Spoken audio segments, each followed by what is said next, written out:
The main reason I fell in love with photography in the first place is because it gave me an excuse to go on an adventure. The sense of freedom I got from photography is unlike anything else. So today, let's get back to that.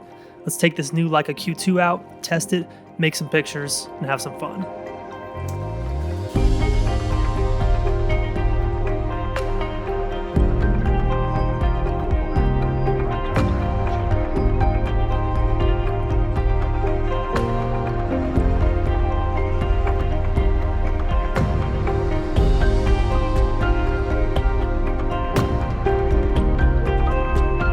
Thank you to ShipStation for sponsoring today's video. Go to shipstation.com/Evan to start a free 60-day trial of ShipStation.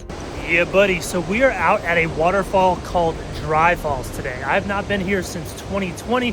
Of course, I show up and the parking lot's empty. Now there's like 10 cars in here to provide us with an extra challenge for today's video. We're gonna have to work around all these people, Photoshop them out. But this is a great location to test out the Q2. It is obviously a large waterfall. You can probably hear it in the background. So I'm gonna voice over all the shots, explain what I'm doing creatively, and take you through the process of me testing out this Leica Q2.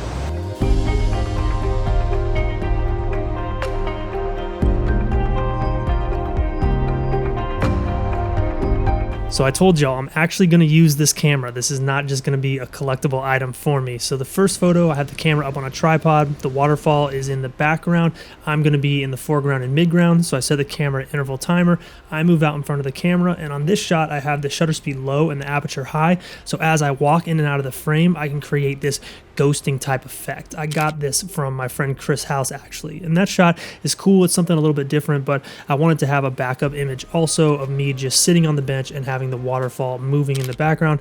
Personally, I think this image just looks better. It's stronger, has more of a mysterious vibe.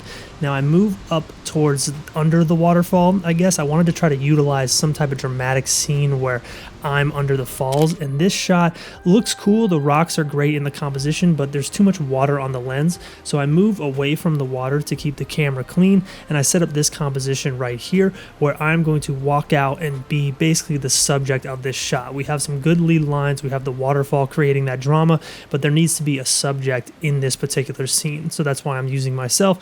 I walk out, strike a little bit of a pose, try to act natural, and I really like this shot. I think this captures the waterfall and the vibe of the day really well. So now I try to get some more B-roll type images, just some fun stuff. This one's okay. I like the colors on it. I probably could have squatted down a little bit lower on that. The composition was kind of weird. Now under this waterfall, we just had a lot of rain, so water is splashing everywhere, which proved to be a huge challenge. These images, while okay, aren't really doing anything for me. There's just too much water on the camera, too much chaos going on while I was shooting. Tried to make a cool image of the water hitting the rocks, didn't work. And I tried to make one more photo utilizing this fence with lead lines, but there needed to be a subject in the shot. But I'm happy I got one or two good ones, and I also had a little bit of luck as I was driving home.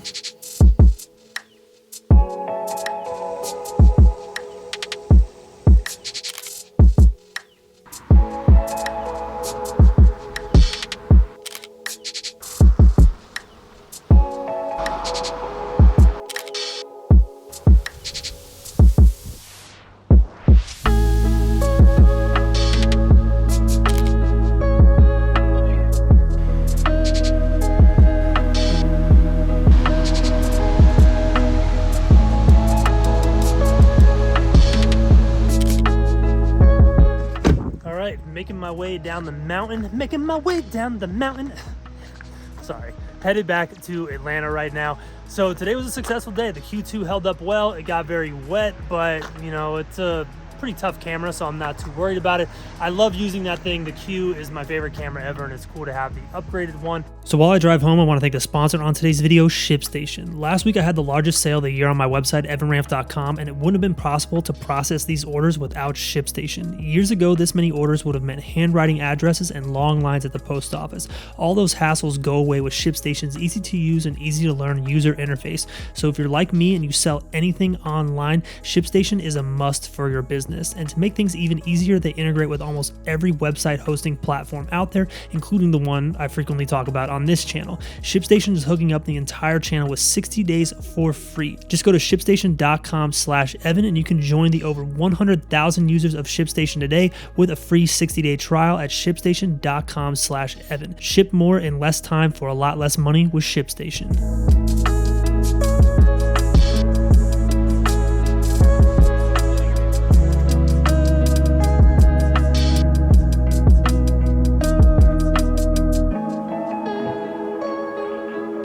Got up a little early this morning to get out on a walk and take this out to just mess with it a little more, try out the macro mode on here. It's one of the cool features on this camera, being able to just spin this ring and have technically a macro lens. 28 millimeters for macro. It's not the greatest, it's a little bit weird, but it is a cool feature, and I figured what's better than getting out on a walk and maybe getting some photos of some leaves that are still changing before they fall off the trees. So y'all know my philosophy when it comes to these videos and getting out to do photography. One photo that I like. If I get one image that I'm happy with, it is a success. And I always say that because I want y'all to adopt that same approach to when you go out and create. You might make 250 photos. If one of them is good, you've succeeded. And like I've said before, successful photographers maybe get 5 really great photos a year. So don't be discouraged by the internet. Don't be discouraged by seeing all these pictures on Instagram all the time. This is a very hard craft to pursue. And in this video, I think my favorite on the day is a little bit surprising. It's the photo of my 4Runner with the foggy trees behind it. This was an unexpected shot. I didn't plan on making it, but it just looks really cool. And that car is new. I had to get rid of my last car because there was some issues with it that I didn't want to put money into. It's not worth talking about, but that was the first adventure in the 4Runner, and it was a cool photo to document it. Now, the images of me under the waterfall, those came out great too. Really happy with those. Dry Falls is an extremely challenging photo location. So if you're ever looking to challenge yourself creatively and you're in the Southeast, head over there, because balancing the highlights of the water coming over the falls, the shadows under the waterfall, getting a subject in there, finding a composition that works without water getting on your lens, it is extremely difficult. And I don't think I have captured that location as well as I could, even though I've been there probably 3 or 4 times now. It's probably the reason I keep going back. I just want to keep punishing myself and trying to figure it out. It's like a puzzle that I can't solve. But this video felt like a return to the old days of this channel. YouTube has changed a ton, you know, creatively. This space has changed a ton. Photography has changed a ton. And I don't know, it's cool today to just get out and feel like the old days. I'm trying to think of ways in 2023 to mix all this together and be able to go on these adventures, create photos, share the experiences, while also making something that makes sense for the current climate of YouTube and the internet. So if you have any advice on how to do that, let me know in the comments. I'm losing my voice there, but that's it for today's video.